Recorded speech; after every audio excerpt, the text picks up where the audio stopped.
You are watching Test Chamber, Game Informer's video show dedicated to new releases each week. Hello, everyone. I'm Andrew Reiner. Today I have Matt Miller here. Hey, hey, hey. Hello, hello. And Ben Reeves. Hey, hey, ho. So we're playing the Order 1886, and we're going to have to talk really fast because I heard this game's like 20 minutes long. I think I read that somewhere online.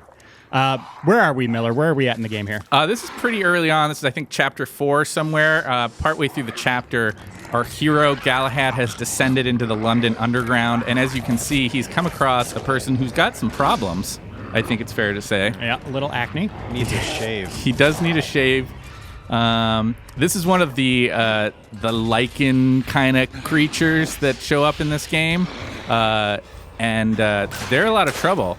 You can see we're shooting at him, and he just doesn't really care. Like a Crash Bandicoot sequence. I also remember that scene from Crash Bandicoot? Give me a kiss. Oh, that hurts. That looks really painful to me. Yeah, well, we're going to see one of the big mysteries of this game here in a moment.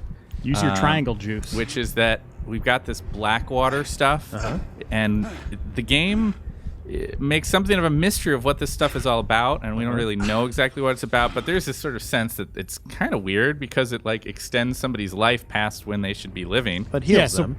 Yeah, it heals them though, so that's Go good. into who we're playing as a little bit here. That will kind of explain the Blackwater too. Yeah, so this is one of the Knights of the Round Table, not one of the original Knights of the Round Table, but he is a guy who's been living for presumably several hundred years at this point, because the way that the Order works, which is the Knights, is that they maintain the sort of lineage, and there's always going to be a Galahad. There's always going to be a Lady Igraine. And when one does die, when the Blackwater doesn't work and somebody is finally killed, then a new knight steps up into their place and lives for, several hundred years, fighting the good fight against these strange half-breed creatures that are torn straight out of Gothic novels. And this is Galahad, did we say that? Or rather the descendant of... Yes. Descendant of Galahad. Yeah, this is the current Galahad, although he has been Galahad at this point for many, many years. And he's on a mission with his friend and squad mate, Isabeau, who is Lady Igraine, is her like knight's name.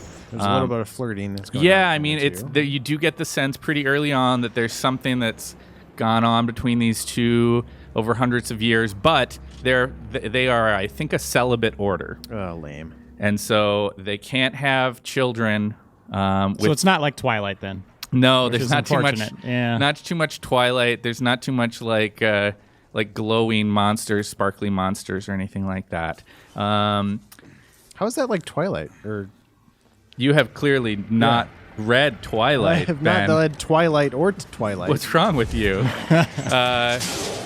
All right, so as we can see, I mean, this is a good sequence, I think, to illustrate something about this game, which is that, like, there's a lot of QuickTime events, right? I mean, it's beautiful, the cinematic presentation of the game. I mean, just the level of detail in these environments and all these little tiny things that you can see if you look closely at that bed or at the desk.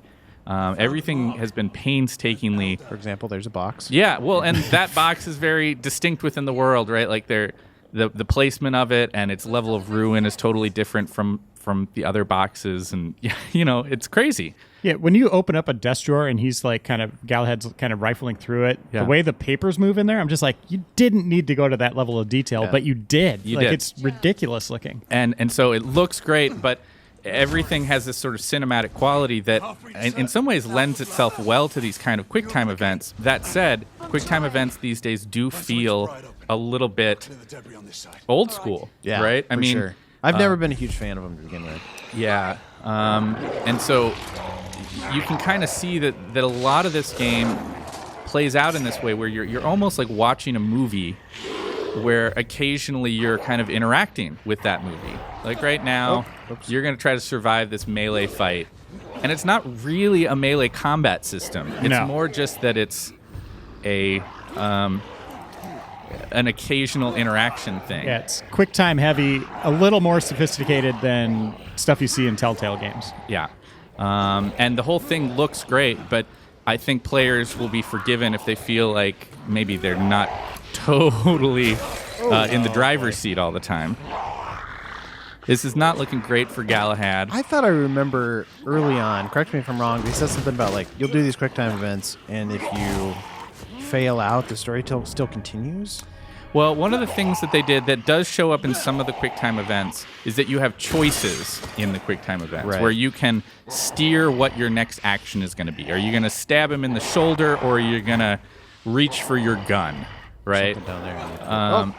And that's there, but it's not a major part of the game, I wouldn't say. And you definitely can fail at QuickTime events.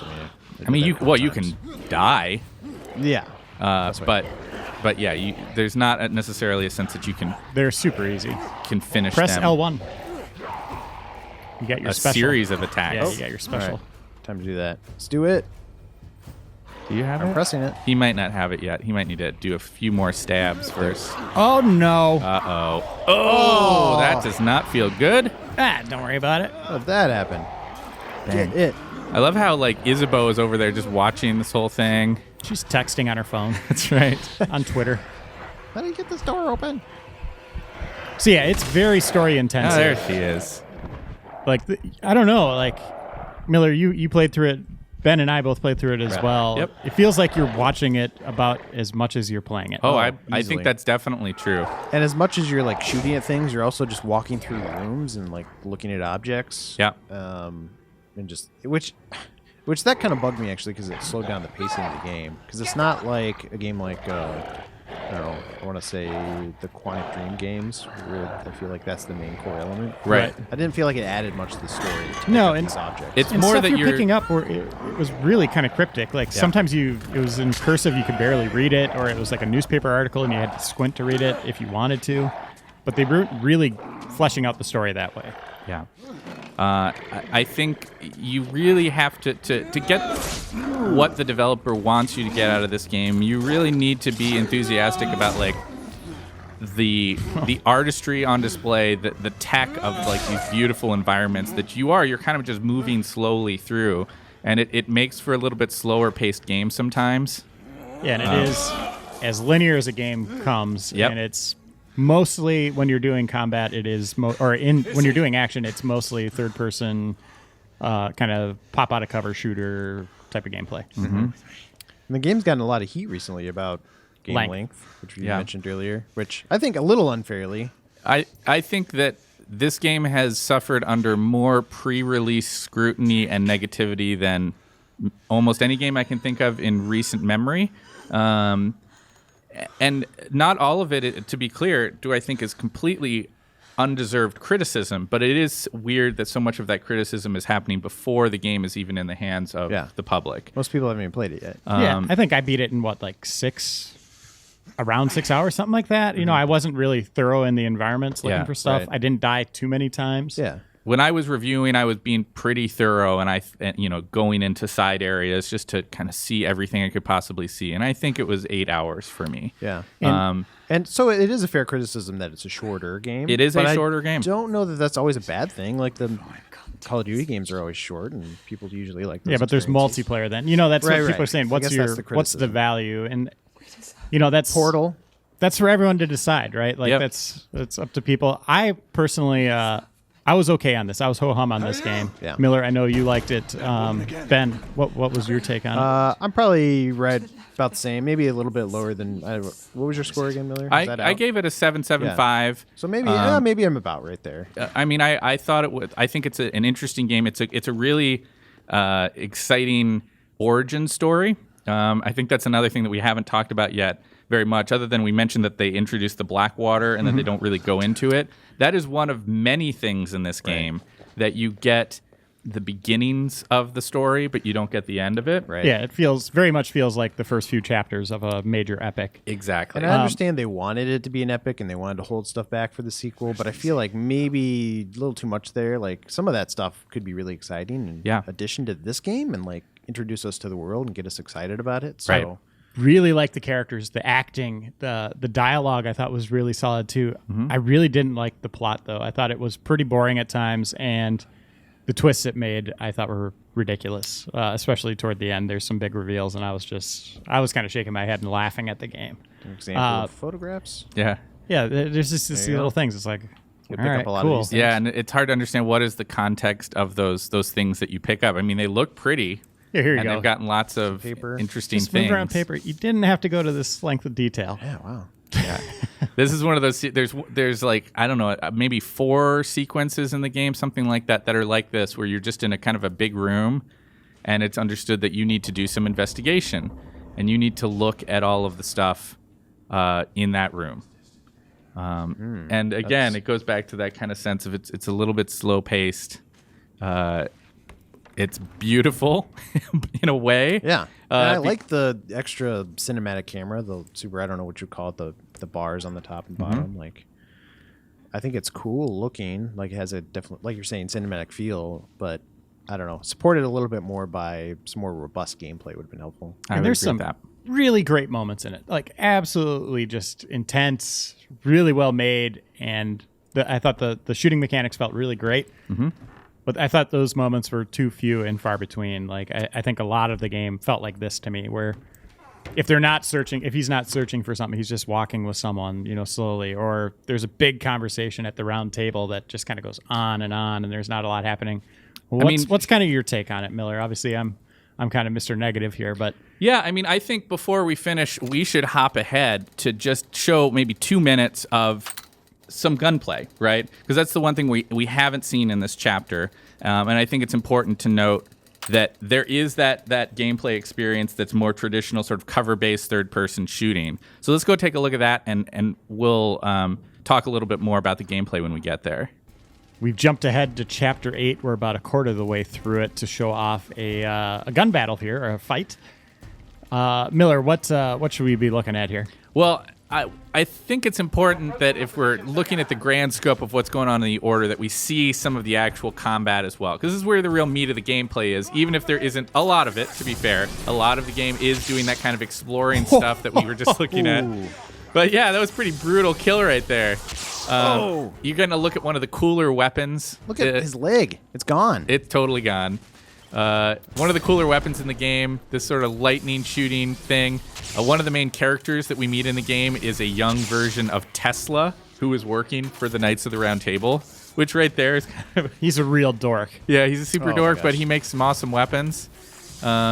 He's kind of like, what is it, Q from James Bond? Yeah, he's exactly like that. Now, this is one of my problems with the game, by the way, Miller, is these guys, the Order, are elite. Yeah. All too often, they don't have weapons like this. Like, they just don't bring them with them or whatever, and you end up having to pick up...